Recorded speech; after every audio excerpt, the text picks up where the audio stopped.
السلام علیکم ورحمۃ اللہ وبرکاتہ۔ نحمده ونصلی علی رسولہ الکریم، اما بعد۔ قابل احترام بھائیوں، دوستوں اور بزرگوں، 3 ذمہ داریاں اللہ تعالیٰ نے ہر مسلمان عاقل بالغ مرد و عورت پہ رکھی۔ پہلی ذمہ داری یہ ہے کہ ہم اپنا دین سیکھیں۔ دوسری ذمہ داری یہ ہے کہ ہم اپنے دین پر چلیں، اور تیسری ذمہ داری یہ ہے کہ ہمارا دین دنیا میں پھیلے، ہم اس کی کوشش کریں۔ چوتھی ذمہ داری کوئی نہیں ہے، یہ 3 ذمہ داریاں ہیں۔ دین سیکھو، دین پر چلو، اور دین دنیا میں پھیلانے کی کوشش کرو، جس اعتبار سے بھی چاہو۔ قدم ہے، قلم ہے، دعا ہے۔ آسان طریقہ ہمارا دعوت کا کام ہے، یہ آسان ہے۔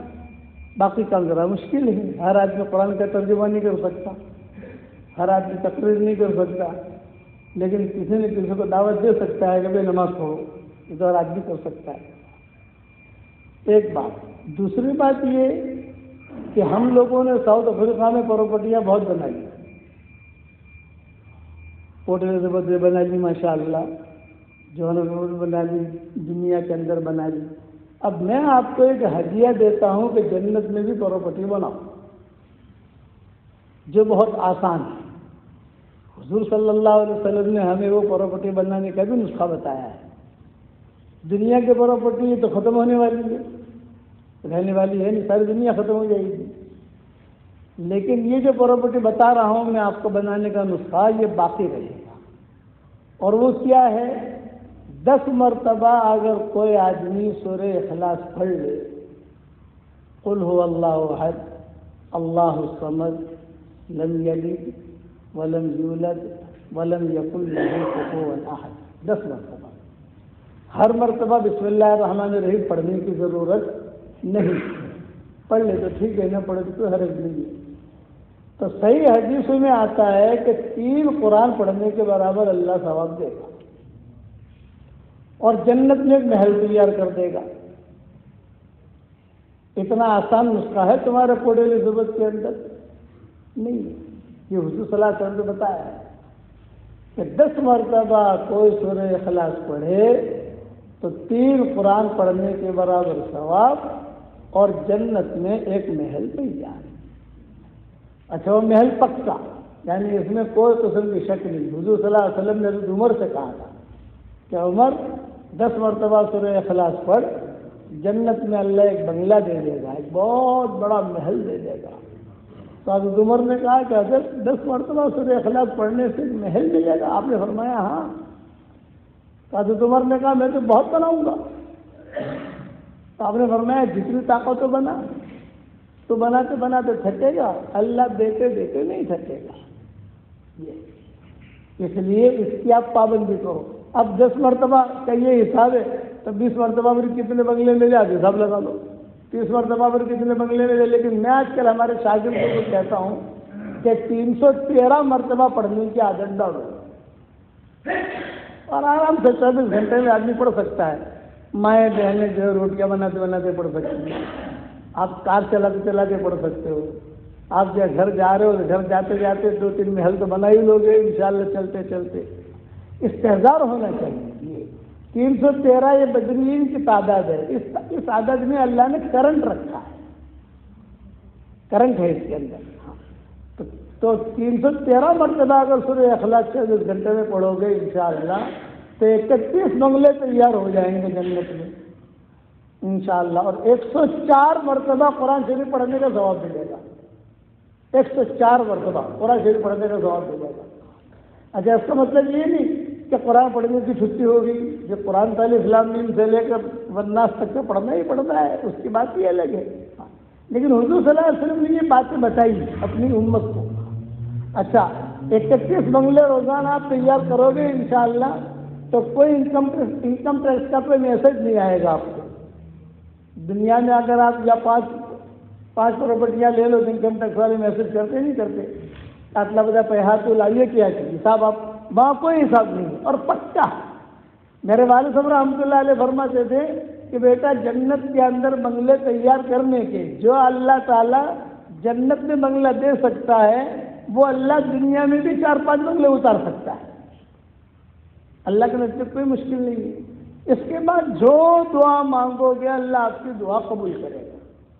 آسان نسخہ میں نے بتایا آپ کو, آسان نسخہ شروع کر دو اس کو. آپ مرنے کے بعد پتا چلے گا او ہو کتنی بڑی پراپرٹی مجھے مل گئی بھائی بغیر محنت کے. دنیا میں ایک بنگلہ لینا ہو تو آدمی کی زندگی گزر جاتی ہے, پریشان ہو جاتا ہے, تب جا کر وہ بنگلہ تیار کرتا ہے. اللہ نے دین کو بہت آسان کیا ہے لیکن ہم اس آسانی سے فائدہ نہیں اٹھاتے. مسئلہ یہ الدین یسر, حدیث شریف میں آتا ہے کہ دین بہت آسان ہے. ایک مرتبہ سبحان اللہ پڑھو جنت میں کھجور کا ایک درخت لگ جاتا ہے, اور وہ کھجور کا درخت بھی لکڑی کا نہیں. دنیا میں لکڑی کے درخت ہوتے ہیں, جنت میں لکڑی کا معاملہ نہیں ہے, وہاں سونے کے تنے ہوتے ہیں. 2 مرتبہ پڑھو یوں کا 2 درخت لگ گئے, 3 مرتبہ پڑھو یوں کا 3 درخت لگ گئے. یہ آسانیاں ہیں. حضور صلی اللہ علیہ وسلم نیکیاں بڑھانے کے اسباب حدیث شریف میں بہت بتائے, گناہ معاف کرانے کے اسباب حدیث شریف میں بہت بتائے کہ نیکیاں بڑھاؤ. حدیث شریف میں آتا ہے کہ ایک مرتبہ ایک دعا پڑھ لے جو رسول اللہ صلی اللہ علیہ وسلم نے ہمیں بتائی ہے, ایک مرتبہ پڑھ لے تو اس وقت میں دنیا میں جتنے مسلمان مرد اور عورتیں ہوں گی ان سب کے برابر اللہ اس کے اکاؤنٹ میں نیکیاں داخل کرے گا. آپ کہو کہ میں آپ کو سکھا دوں بھائی دعا, ہاں ہماری فیس ملے گی نا. ہماری فیس 3 چلہ ہے. چلہ 3 دن 10 دن اللہ کے راستے میں نکلو, اپنا دن بچانے کے لیے نکلو. اب تو حال یہ ہے اپنا دن بچانے کے لیے نکلو. اب پڑھو میرے ساتھ, ربنا اغفر لی ولوالدی وللمؤمنین یوم یقوم الحساب. کروڑ مرتبہ قسم کھا کے کہتا ہوں کہ جس نے یہ پڑھا اس کے اکاؤنٹ میں اس وقت میں جتنے مسلمان دنیا میں اس وقت میں مسلمان مرد اور عورتیں سب, یہ میں بالکل نیچے اتر کے کہہ رہا ہوں کہ جس میں کسی کا اختلاف نہیں. مرد علماء نے تو یہ بھی لکھا ہے کہ آدم علیہ السلام سے لے کر قیامت تک جتنے مسلمان مرد اور عورتیں آئیں گی ان میں جنات بھی مرد اور عورتیں ان سب کے برابر اللہ نہیں کیا جائے گا. اس لیے کہ حضور نے مومنین کا جملہ کہا ہے تو جنات میں بھی مومنین ہے, انسانوں میں بھی مومنین ہے. میں نے وہ چھوڑ دیا اس کو, چلو اس میں اختلاف ہے تھوڑا. تبھی اس وقت میں جب پڑھو تو اس میں جنات بھی آ گئے, میں نے جناتوں کو چھوڑ دیا. جنات سنتے ہیں وہ بھی برا نہ مانے کہ ہمیں بائیکاٹ کیا, یہ نہیں, میں وہ اس میں چھوڑ دیا. صرف انسانوں کا میں نے کہا من استغفر للمؤمنین والمؤمنات, حدیث شریف ہے کہ جو مسلمان مردوں اور عورتوں کے لیے دعائے مغفرت کرے, یعنی وہ دعا جو میں نے پڑھائی ہے آپ کو سورہ ابراہیم میں, یہ آسان کرنے کے لیے میں نے قرآن کی آیت پڑھ لی تاکہ حافظ جو بھی آپ کا امام صاحب ہوں گے انہیں آیت مل جائے گی ان کو. تو علماء کہتے ہیں کہ یہ آیت پڑھ لیں, اس میں ماں باپ کے لیے بھی دعا ہو جاتی ہے, مومنین مومنات کے لیے بھی ہو جاتی ہے اور اپنے لیے بھی ہو جاتی ہے. یہ 3 in 1 ہے. ایک مرتبہ اور پڑھ لو, ربنا اغفر لی ولوالدی وللمؤمنین یوم یقوم الحساب. اب پھر سے ہم نے پڑھا, پھر سے ہمارے اکاؤنٹ میں نیکیاں آ گئی. اتنا آسان ہے جی. میری جو بھی کتاب چھپتی ہے یا قرآن کا ترجمہ چھپتا ہے جو بھی میرا ہوتا ہے تو سب سے پہلے میں یہ دعا کو اس میں ہائی لائٹ کرتا ہوں. ہائی لائٹ کہ بھائی تم پڑھ لو, کوئی مسلمان ایک مرتبہ تو پڑھ ہی لے گا, پھر بھی ایک مرتبہ پڑھ لو, کم سے کم نیکیاں مل جائیں گی. دین اتنا آسان ہے. میاں بیوی ایک دوسرے کی طرف محبت کی نگاہ سے دیکھیں اور مسکرائیں, بس محبت کی نگاہ سے دیکھ رہے اور مسکرا رہے ہیں. تو حدیث شریف میں آتا ہے کہ آسمانوں پر اللہ بھی مسکرا رہے ہیں. کتنا آسان ہے. جمعہ کی نماز کے بعد عمل کر لینا چاہتے ہیں کہ پیر صاحب نے بتایا لیکن محبت سے دیکھنا ہے, اس میں ضروری ہے محبت سے. یہ نہیں کہ تاری ماری لڑائی جیسے ہے تو چھیٹ پر مول صاحب نے کئی سے اتنے محسوس ہوں, یہ نہیں. دل کو صاف رکھو. اللہ کو لینا ہے تو دل صاف رکھنا پڑے گا. تو وہی اللہ آئے گا، اور دل میں کچرا ہے اللہ نہیں آئے گا۔ اللہ کہے گا تو کسی اور سے لے لے، مجھ سے مت لے، میرے لیے دل کا صاف ہونا ضروری ہے۔ یہ فضیلتیں بتائیے۔ میاں بیوی ایک دوسرے کی طرف دیکھتے ہیں، مسکراتے ہیں محبت سے، آسمانوں پر اللہ مسکراتے ہیں۔ میاں بیوی ایک دوسرے سے مصافحہ کرتے ہیں، تو 10 انگلیاں اس کی ہو گئی، 10 انگلیاں اس کی ہو گئی، اللہ کے لیے کرتے ہیں۔ تو ان 20 انگلیوں سے گناہ اللہ تعالیٰ ایسے جھاڑتے ہیں جیسے نل کھولو آپ تو پانی کیسا گرتا ہے، دھڑ دھڑ دھڑ، ایسے گناہ نکلتے ہیں۔ یہ فضیلتیں بتائی، نیکیاں بڑھانے کے اسباب بہت بتائے، گناہ معاف کرانے کے اسباب بہت بتائے، اور اللہ تعالیٰ نے ہمیں قرآن دیا، ہم قرآن پڑھ سکتے ہیں، فرشتے قرآن نہیں پڑھ سکتے۔ یہ ذہن میں رکھنا کہ فرشتہ قرآن پڑھے گا، یہ کہا نا فرشتوں کو اجازت نہیں ہے قرآن پڑھنے کی بات، صرف جبریل کو اجازت تھی، وہ بھی حضور کے زمانے کہ حضور صلی اللہ علیہ وسلم کے زمانے میں قرآن لے کر آتے تھے تو اتنا وہ پڑھتے تھے، بعد میں آخر میں دور کا جو معاملہ ہوا کہ بھائی چلو دور کراؤ تو جبریل پڑھتے تھے۔ اب فرشتوں کو اجازت نہیں ہے، فرشتوں کو پوری نماز پڑھنے کی اجازت نہیں، ہمیں اللہ نے پوری نماز پڑھنے کی اجازت دی ہے۔ فرشتہ ایک رکوع میں ہوگا، یا قوما میں ہوگا، یا سجدے میں ہوگا، یا قاعدے میں ہوگا، پوری نماز میں نہیں پڑھ سکتا۔ فرشتوں کو قرآن پڑھنے کی اجازت نہیں، جناتوں کو اور انسانوں کو قرآن پڑھنے کی اجازت۔ کتنا بڑا کلام اللہ نے ہم کو دیا ہے، لیکن آج ہم اس کی قدر کرتے ہیں۔ یہ کہنا، میں نے ایک آدمی سے پوچھا قرآن پڑھتا ہے، یہ کہ روزانہ پڑھتا ہوں۔ کتنا پڑھتا ہے؟ مطلب سورہ یاسین پڑھتا ہوں اور رات کو سورہ ملک پڑھتا ہوں۔ میں نے کہا یہ تو تیرے فائدے کے لیے پڑھتا ہے، یہ تو تیرا نفع ہو، سورہ واقعہ پڑھتا ہوں تاکہ رین زیادہ ملے، اس کے لیے پڑھ رہا ہے۔ یہ قرآن تو قرآن اللہ کا کلام ہے، یہ ذہن میں رکھو۔ ایک ایک حرف اللہ تعالیٰ نے اپنے ہاتھ سے لکھا ہے، اور ایک ایک حرف ہمالیہ پہاڑ سے بھی بڑا ہے۔ الف لام میم، الف ہمالیہ پہاڑ سے بڑا، لام ہمالیہ پہاڑ سے بڑا، اتنا بڑا کلام اللہ نے دیا ہے۔ آج اس کلام کی ہمارے یہاں کوئی قدر نہیں۔ قرآن شریف پڑھو، کم سے کم مسلمان کو 1 پارہ پڑھنا چاہیے روزانہ، حافظوں کو 5 پارے پڑھنے چاہیے۔ جو میرے شاگرد ہیں میں ان کو کہتا ہوں کہ حافظ ہو گئے آپ 5 پارے پڑھو۔ حافظ کے لیے کیا مشکل ہے؟ کوئی مشکل نہیں ہے۔ اس لیے اپنی زندگی کو دینی زندگی بناؤ، ہمارا ایمان مضبوط ہونا چاہیے، ہماری سوچیں اچھی ہونی چاہیے، اپنی سوچوں میں نفاق مت داخل کرو۔ آج ہماری سوچوں میں نفاق آ گیا، ہماری سوچیں بگڑ گئی۔ اللہ کا وہاں سوچ کی بھی ریکارڈنگ ہوتی ہے، ہمارے دل میں خیال آتا ہے، اللہ کے یہاں وہ بھی ریکارڈ ہوتا ہے۔ ہم سوچتے ہیں کوئی چیز، وہ سوچ میں ریکارڈ ہوتی ہے۔ اسی لیے علماء نے لکھا ہے ایک آدمی اپنی بیوی سے صحبت کر رہا ہے لیکن اس کی سوچ میں کوئی دوسری عورت ہے، تو اللہ کے یہاں یہ ثانی ہے۔ اللہ کو پتہ چلتا ہے کہ تیرے دماغ میں کیا گھسا چل رہا ہے، دل کے خیالات کو اللہ پڑھتا ہے۔ یہ ذہن میں رکھنا، یہ فقہی مسائل ہے جو عام طور سے لوگوں کو پتہ نہیں۔ اسی لیے آپ کو نصیحت کرتا ہوں، قلب سلیم پیدا کرو۔ دل 2 قسم کے ہوتے ہیں۔ کتنے قسم کے بھائی؟ 2 قسم کے۔ ایک قلب سلیم، قلب سلیم کا مطلب یہ دل کے اندر کسی کے بارے میں کوئی بدگمانی نہیں، دل کے اندر کسی کے بارے میں حسد نہیں، کینہ نہیں، بغض نہیں، کچھ کپٹ نہیں، کچھ نہیں، صاف ستھرا دل، بے عیب دل۔ اس کی ہر دعا اللہ قبول کرے گا، اس کی نماز قبول کرے گا، اس کا گشت قبول کرے گا، اس کا بیان قبول کرے گا، ہر چیز اللہ قبول کرے گا۔ اور ایک ہوتا ہے قلب سقیم۔ قلب سقیم کا مطلب یہ بیمار دل۔ بیمار دل کا کیا مطلب؟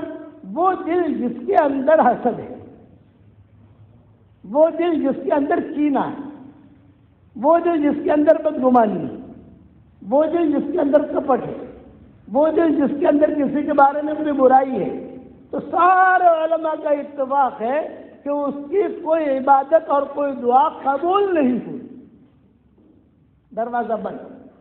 نیکیاں ملے گی۔ جمعہ کی نماز ہم پڑھ رہے ہیں تو جمعہ کی نماز اگر ہم نے بیمار دل کے ساتھ پڑھی، دل کے اندر کچرا رکھ کے پڑھی، تو فرشتہ کیا لکھے گا؟ اس نے جمعہ کی نماز پڑھ لی۔ فرشتہ کہے گا اوکے، جو نیکیاں ملنی ہے وہ نیکیاں بھی مل جائیں گی، لیکن اللہ کہتے ہیں میں قبول نہیں کروں گا۔ اللہ کا قانون ہے انما يتقبل اللہ من المتقین، تقوی والوں کا ہی اللہ قبول کرتا ہے اور کسی کا قبول نہیں کرتا۔ اس لیے ہماری شریعت میں نیکیاں کمانا تو بہت آسان ہے، ہماری شریعت میں سب سے زیادہ مشکل کام ہے اپنے نیکی کو قبول کرانا۔ ہمارا گشت قبول ہو جائے، ہمارا مشورہ قبول ہو جائے، ہمارا چلہ قبول ہو جائے، ہماری نمازیں قبول ہو جائے، ہمارا روزہ قبول ہو جائے، یہ بہت مشکل کام ہے ہماری شریعت میں۔ اور سب سے آسان کام نیکیاں کمانا، گناہوں کا معاف کرانا۔ ہمارے شریعت میں گناہوں کا معاف کرانا بھی آسان ہے، قبول کرانا بہت مشکل۔ اللہ کے یہاں جو چیز قبول ہوتی ہے پھر اللہ اس کا نتیجہ نکالتا ہے۔ ابراہیم علیہ السلام کی قربانی کو اللہ نے قبول کیا، وہ قبول کے نتیجے میں بیت اللہ ملا، ہوا بیت المقدس ملا، حاجرہ ملی، سارہ ملی، حضور صلی اللہ علیہ وسلم ملے، بنی اسرائیل کے سارے انبیاء ملے۔ کیوں؟ وَإِنَّ مِن شِيعَتِهِ لَإِبْرَاهِيمَ إِذْ جَاءَ رَبَّهُ بِقَلْبٍ سَلِيمٍ۔ وہ جماعت، نبیوں کی جماعت کا تذکرہ کرتے کرتے اللہ نے کہا کبھی ابراہیم بھی ہے لیکن یہ ہمارے پاس قلب سلیم لے کر آیا، ہم نے بہت دیا۔ اللہ بہت دیتے ہیں لیکن ہمیں لینا نہیں آتا۔ اللہ کے یہاں تو نیت پر بھی ملتا ہے۔ آپ گھر سے نکلو، روزانہ دین کی نیت سے نکلو، بس آپ کو نیت اتنی کرنی ہے کہ اللہ میں دین کی نیت سے جا رہا ہوں۔ جب تک گھر کے باہر رہو گے اللہ کے راستے میں شمار رہو گے۔ آپ کی بیگمیں کھانا پکائیں، صرف ان کو اتنا کہہ دیں مہمان کی نیت سے پکاؤ۔ جو کھانا مہمان کی نیت سے پکایا جاتا ہے اس کھانے کا حساب کتاب نہیں ہوتا، نیت پر اللہ دیتا ہے۔ کرو گے انشاءاللہ بھائی، اس لیے اپنے اللہ سے قلب سلیم مانگو، یہ بہت بڑا خطرہ ہے ہمارے لیے۔ ہاں، آج ہمارے پاس دل صاف ستھرے نہیں ہیں، مسجد میں آئیں گے دوسرے کے خلاف دیکھیں گے، آ کون تھے، آ فلاں تھے، کچھ نہیں۔ اپنا معاملہ اللہ کے ساتھ کلیئر رکھو اور اپنا دین صاف ستھرا رکھو۔